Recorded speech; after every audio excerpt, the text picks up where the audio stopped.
Well, hello there. It's another day. I'm Jim Harrington. And I'm Bill Knight. How are you today, sir? Hanging in there, although I have to tell you, a lot of things kept me up thinking last night. A lot of things. You start putting pieces together about what's happening in our world, and it's not a very pretty puzzle.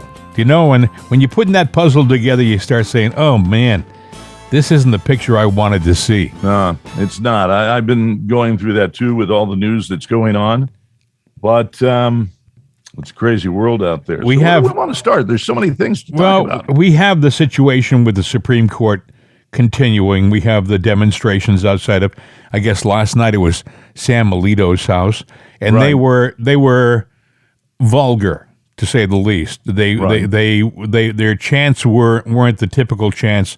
They were obscene. Okay, so Sam Alito and his family supposedly have been taken to a secure location, so they weren't there. Thank goodness, because it was pretty rough. They did the Kavanaugh protest a few days ago, the Roberts protest, and they're saying things like they want to keep abortion safe and rare and things like that. But the thing that they don't seem to understand is nothing is really changing if Roe versus Wade leaves. What they're saying is that the decision to have abortion will be moved to the states, but in the meantime, nothing changes. So what is now will be then once the Roe versus Wade is removed.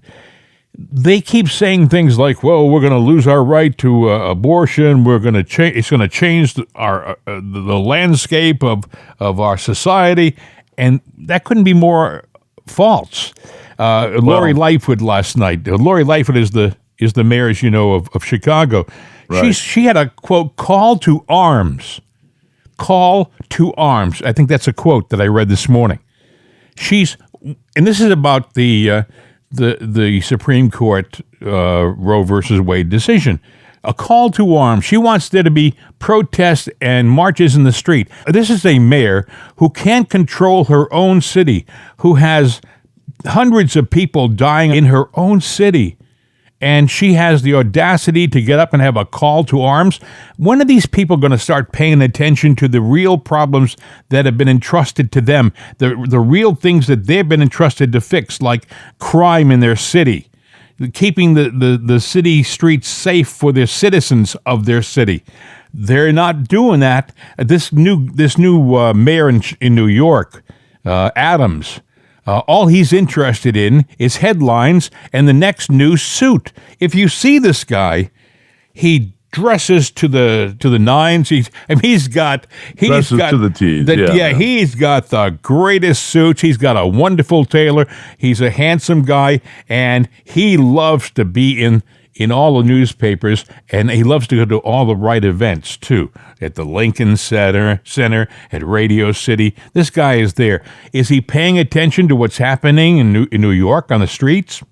No, he's not. He's as bad as de Blasio was, maybe worse, because we hoped that he would be better, and he's not. You know, people vote for what they see. So I get where he's doing the glamour and the glitz. And then you want to do news sensationalism. It's not about the news. It's about getting their attention and getting into their mind. So you're tricking them. This whole abortion thing and the leaked, opinion, that was all a setup. And boy, the protesters were there as if they were staged. And the other thing about the protesters, I hope that they are not representative of the true America that I grew up believing there was, and I think most people have. Here's a statistic for you that most people don't know. There's a lot of statistics about abortion that people don't know. Do you know women are more pro-life than men are? But yet you see women sitting there, like you mentioned one who had a diaper on and pulled out what looked like a baby to beat the hell out of it. On the steps of a church in New York, yeah. Yeah, that's really, is that how you feel? There was a lady holding a sign, a young woman, that said, I wish my mother would have aborted me. You know what? You're sick in the head, and you don't need to be at a protest. You need to get help. Let me tell you. Of course, there's the mom that goes, if I could have had an abortion years ago, I wouldn't have my children today. Oh, there's the love. Sure it is. But I got to tell you, when you said, would you be surprised if I told you that more women are pro-life than men? I wouldn't be, because the maternal instinct is amazing. Don't get between a mother and her child. They changed the argument. Well, when does life begin? Does it begin when you start thinking? When the heart beats, 8 days? Something like that. Thinking, well, that could be when you're born. So when does life really begin? Thinking about that, and it hit me the other day. Well, life begins, let's just say that for a minute, I'm a woman, and all of a sudden I go, oh, I'm pregnant. Life just began in you. You acknowledged life in your body. Your actions or your missteps before you became pregnant, unfortunate, yes, but that's a valuable human life that's inside of you. And don't be fooled by somebody going, oh, well, it's no big deal. The other side would vehemently disagree with you. And I don't care what they disagree with. I know, but fact. But they would. Well, I happen to agree with you. But the thing is, the other side, they don't believe life begins at conception. They believe that they can kill you, or they can kill the child rather, right up to the moment of birth now. And in some cases, they're talking about killing the child once it's been delivered. You deliver it. What was the governor, Northam of Virginia? He said, well, what I would suggest doing is once the baby is born, it's made to be comfortable, and then we sit down with the parents and we decide what to do. That is murder. I don't care how you cut it. Once that baby is out and it's sustaining itself, it's breathing on its own, there is no question about whether or not it's something that can be aborted. You're a living person. Every cell in your body is a living tissue. My thing is, life begins at conception. But if you wanted to define it, when you realize you woke up with morning sickness and you're going, I think I'm pregnant. I think you're right. And I think you got a human life that is developing inside of you beyond a shadow of a doubt. I have a question for my friends out there who believe in pro-choice. Why is it that if a mother is murdered and the mother is pregnant, they charge you with 2 murders? Well, yeah. They charge you with 2 murders, but if you want to abort the child, that's okay? Think about it. If I kill a woman who is pregnant, I'm arrested for murdering 2 people. But yet, if I encourage somebody to have an abortion, that's okay? I don't understand that. Do you? No, I don't. And then now I see in the news Susan Collins calling for the impeachment of Kavanaugh because, well, he misrepresented himself that, I thought that he was going to be, pro-choice. Well, wait a minute. Susan Collins from Maine said that? Yeah. Yeah. She called for that yesterday, I believe. She was somebody who stood up there and supported him. Remember, she was considered a champion of she's embarrassed now. She's going, he needs to be gone because he lied. He didn't lie. He did not lie. None of them lied. What they did was say the federal government doesn't need to be involved with this, and it goes back to the states. So you still have every stinking right that you had that I don't agree with, but you still got them. Okay. And actually, you got a better choice. So we got all this stuff happening with the Supreme Court leak. We got all of these people demonstrating, raising hell. They asked Jen Psaki a couple of days ago, what does the president think about all these demonstrations in front of the Supreme Court justices' houses? These activists posted a map with the home addresses of the Supreme Court justices. Is that the kind of thing this president wants to help your side make their point? Look, I think the president's view is that there's a lot of passion, a lot of fear, a lot of sadness from many, many people across this country about what they saw in that leaked document. We obviously want people's privacy to be respected. We want people to protest peacefully if they want to protest. That is certainly what the president's view would be. So he doesn't care if they're protesting outside the Supreme Court or outside someone's private residence? I don't have an official U.S. government position on where people protest. We want it, of course, to be peaceful. I don't have an official U.S. government opinion about where they should protest. That's essentially saying, do what you want to do, folks. We're not going to get in your way. They are stoking the coals here. Yes. They're building this fire and they're poking. If you can't see that, if you can't feel that, you need to wake up and pay attention. Just open your eyes and look around. Mainstream media is doing its best to do the same thing. They are encouraging the turmoil that we see out there. And MSNBC had a guest on. And this is what one of their guests on that poor excuse for a news network, MSNBC, had to say. Listen. I guess so. I mean, here's the thing. Here's my feeling about the leaker. I would like to find out who the leaker is so I could make sweet love to that person, because that person is a hero to me. Okay? And if the leaker, a lot of people are saying it could be a conservative. If the leaker is a Republican, and if I get pregnant during our lovemaking, I will joyfully abort our fetus and let them know.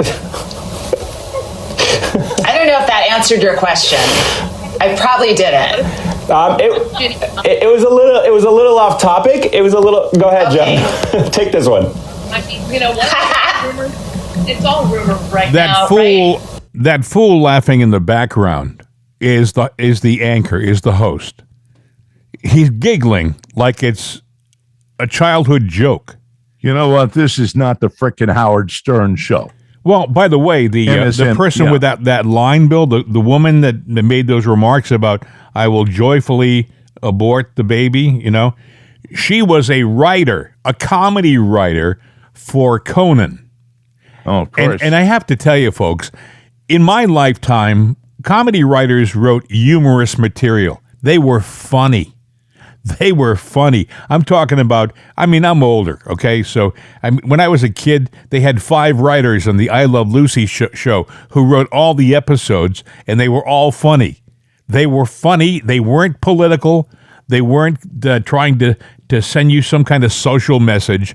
They were there to keep you laughing for a half an hour. That's what they did. Johnny Carson's writers were funny. Johnny Carson had some terrific writers, some of whom went on to be very successful on their own, doing other things. But the writers over the last 10 years or so have been all political. They've all had a political bent. And that's why when you watch guys, who's the guy on? Stephen Colbert. Mm-hmm. He's about as funny as a traffic accident. This guy is absolutely unfunny. I got to censor myself. Yeah. This guy has no sense of humor. Now, people say, well, he was funny when he was on the Comedy Central show. Well, he was pretending to be a conservative, folks. And now you see this guy. He is just the dumbest box of rocks I've ever seen on nighttime television, and he's unfunny. I'm going to say something to some of the left people and right people out there, too, that are like this, like the lady that made fun. Well, hey, I'll make sweet love to you. And when you knock me up, I'm going to abort the baby, and I'm going to hold it by its feet so you can see the abortion. Saying stuff like that, and these people that are doing all this stuff and twisting and taking everything and just dementing everything. It's evil. It's evil. These people, though, they pretend to be, well, I pray to God. No, you don't. I can tell you right now, I know most of you that I've talked to, you pretend stuff, but you don't have any real true belief or religious values. Now, that is my opinion of the people that I know that are like this, but I think I'm pretty right on. So here's what I'm going to say to them. If you're one of them, that's what I'm saying to you. If you believe that crap that you're saying, then you probably believe that really we just happened in the universe and there is no God. There is no heaven and afterlife. Well, I hope for your sake you're right, because guess what? If not, you're in for a big surprise. I got to tell you, friends, we grew up thinking that the two-party system was the way to go, and that essentially both parties had more in common than not, meaning that there was a middle of the road that they all seemed to be near. That's not the case anymore.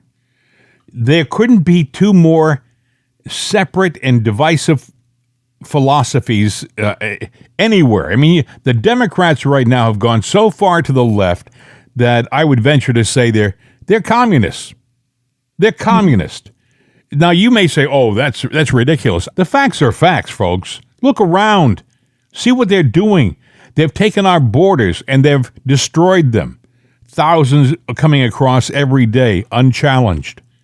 Thousands being allowed to come in. They have COVID, some of them. Some of them are criminals. Some of them are terrorists. Some of these people are good people, sure.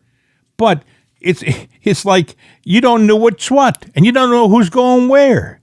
So we have no control over our borders, and that's fine with this administration, this Democratic administration. Now we have this thing in the Ukraine, which we got to talk about. Yeah, I was going to take us there because we talked about it earlier. So, well, we had yesterday the celebration in Russia of the victory over the Germans in World War II. I think they call it the Great War Day in Russia. Victory Day is actually the thing. No, but they don't. Victory I think they call it the Great War. They have. It's not the same as it is. Yeah, we call it VE Day. They call it the Great War. But anyway, they had Putin up there on the podium saying that he will not settle for anything less than total victory in the Ukraine. Now, if you look at all the headlines today, you see that they're having a heck of a time in the Ukraine right now. There are generals being targeted and destroyed. There are ships being sunk. There are tanks that are being laid waste all over that country, Russian tanks. People are saying, well, it doesn't look too good for Russia. And you have the leader of the Russian government getting up in front of his people saying, we're not going to lose. We're not going to lose, which leads anybody who's thinking about this thing to realize what he's saying is we're going to use tactical nuclear weapons if we have to.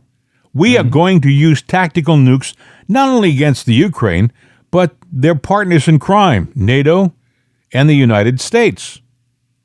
Now, well, you've just dotted the I's and crossed the T's to something I've been saying all along. And I've had people say, if you like Russia so much, why don't you just go there? And I'm going like, you're not listening to me. I'm not saying Vladimir is a good guy, but I'm saying he's not the only bad guy in this fight. And it is about NATO and the NATO nations and his border and, and the Nazis that are there that are true. You say they're not, but that's true. You say there's not the chemical warfare going on there and the biological stuff, but it's true. You say there's no nukes, but it's true.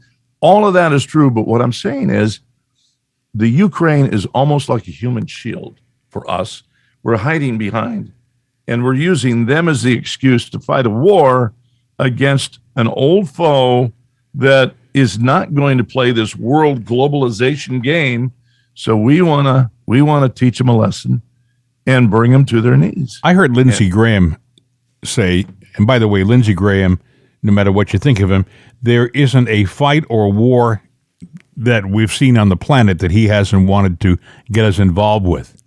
The guy likes us to be involved with war. And what I find amazing is I believe Lindsey Graham is a bachelor with no kids. So he won't have any stakes in the game. He won't, meaning it won't be his kids who will have to go over and fight. These guys are so confident and so steadfast in their belief about going to war with the Russians, but they're not the ones who are going to have to do the fighting and dying. It's going to be your kids and my kids, or my grandkids in my case. And I find that despicable, deplorable. Mm-hmm. But we're in a situation right now, folks, where this war isn't going to isn't going to get any better anytime soon, because nobody on our side is talking about getting people together and having peace talks. Nobody's talking about giving Russia an off-ramp. You know, you would think that the thing that we would do to end this thing would to figure out a way to give the Russians a way to stop this with their heads up, you know, so that people would stop dying and the Russians would stop shooting. You know, if they launch these tactical nukes,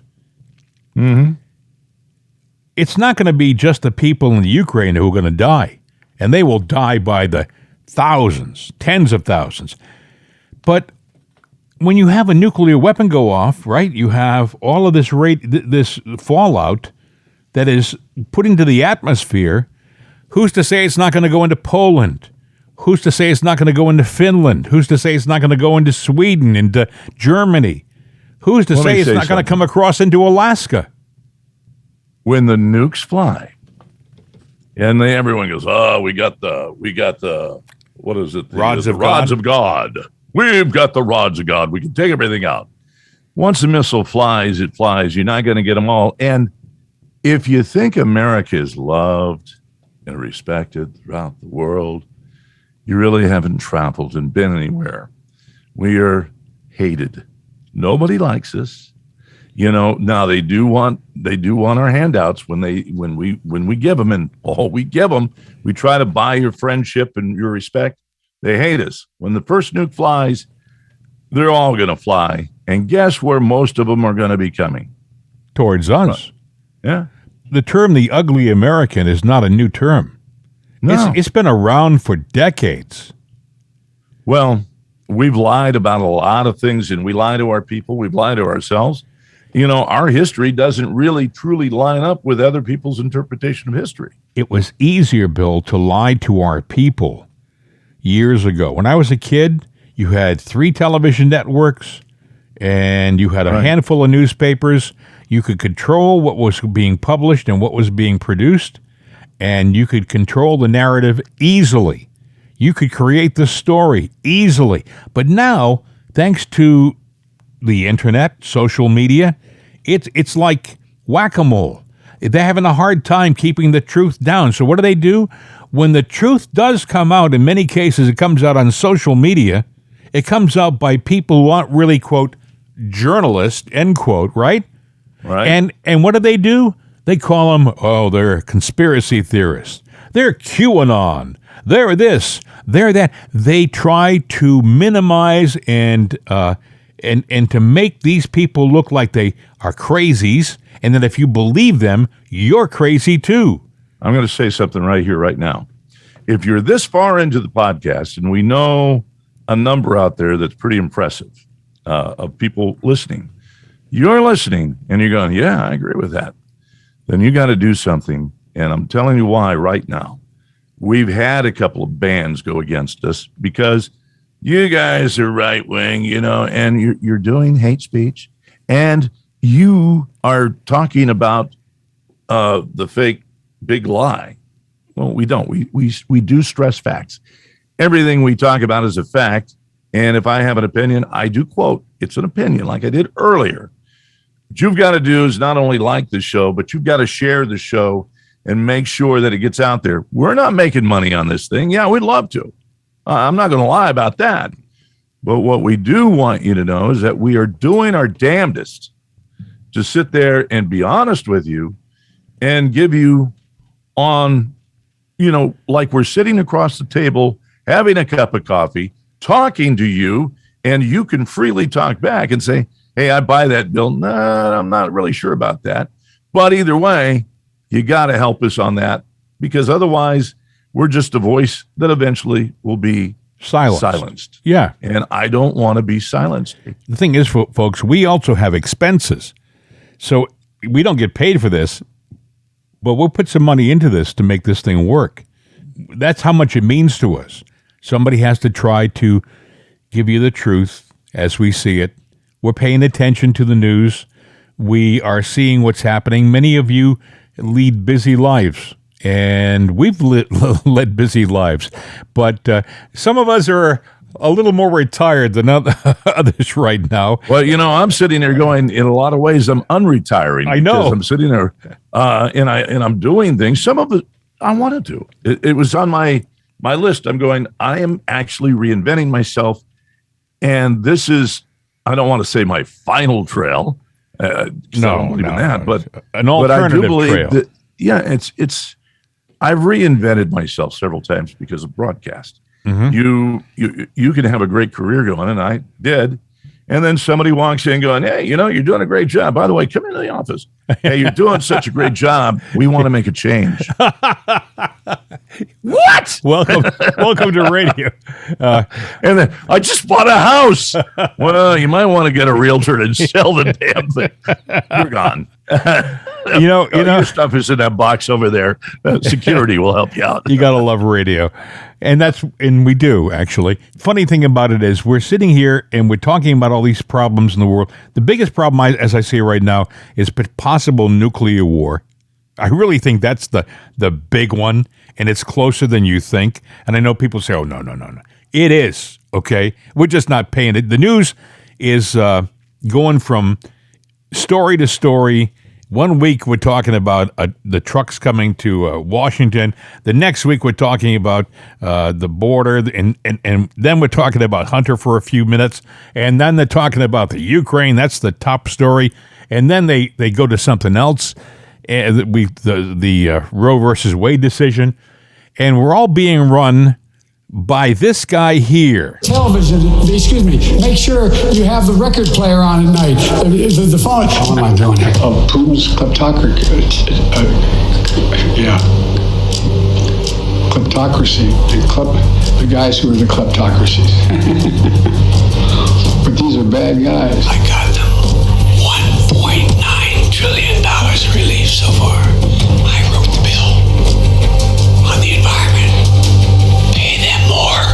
I'll lead an effective strategy to mobilize true international effort to pressure, isolate, and punish China. We hold these truths to be self-evident.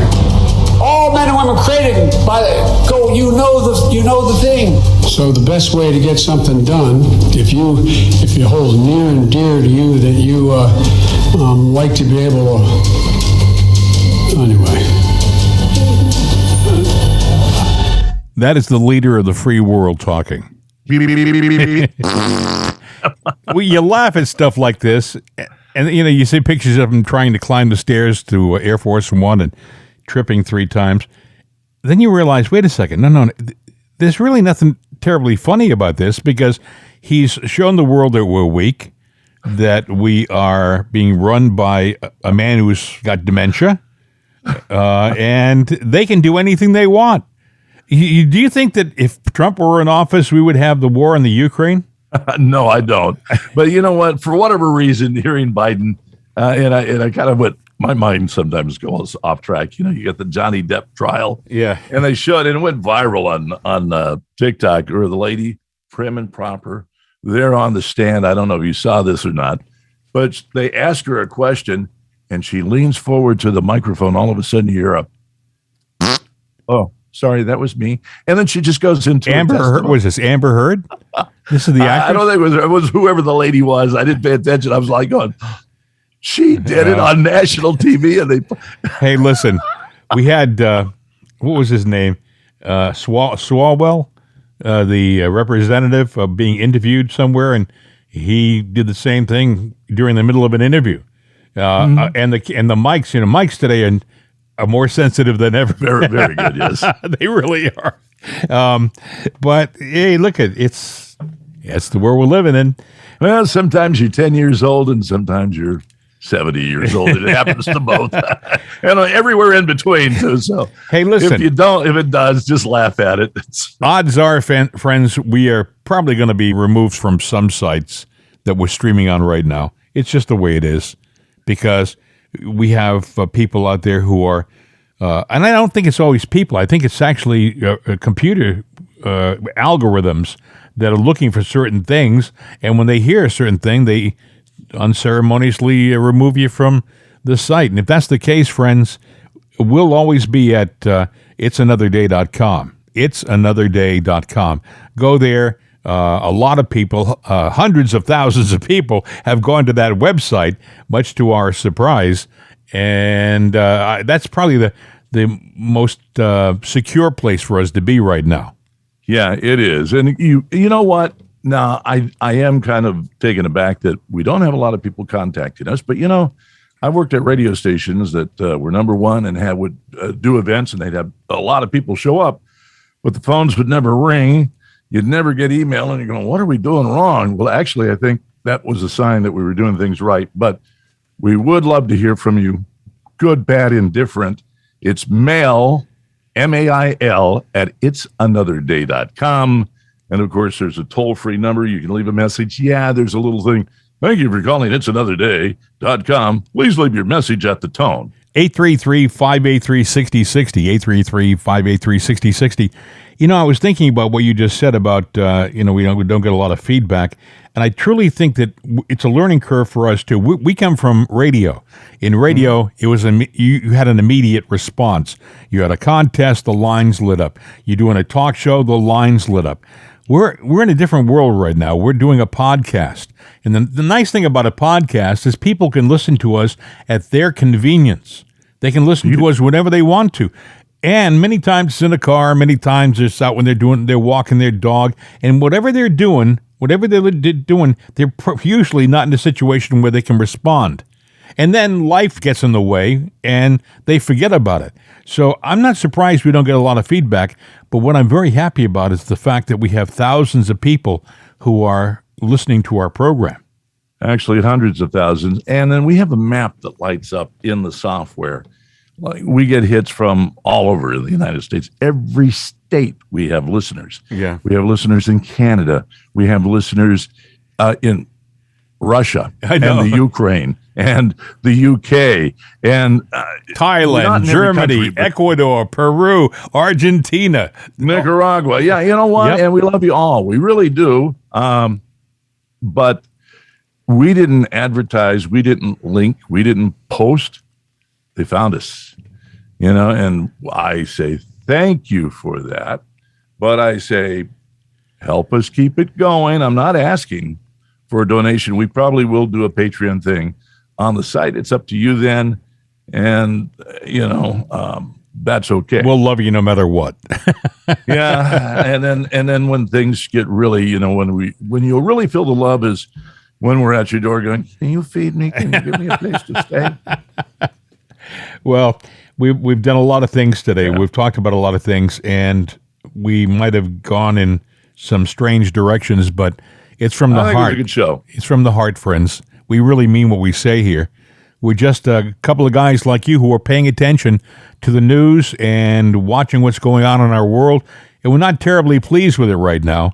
I kind of wish that somebody would ride to the rescue, and if they do, ride to the rescue really soon, because we're going in a bad direction, and we have 2 more years of this guy's administration. Where are we going to be in 2.5 years? I think all of us got to ride. We got to get on our horse and ride and do something. So, yeah, saddle up, folks. We got a journey ahead. And in a way, your being a part of this podcast is doing something. You are paying attention. You're learning, and that's important because you can tell your friends.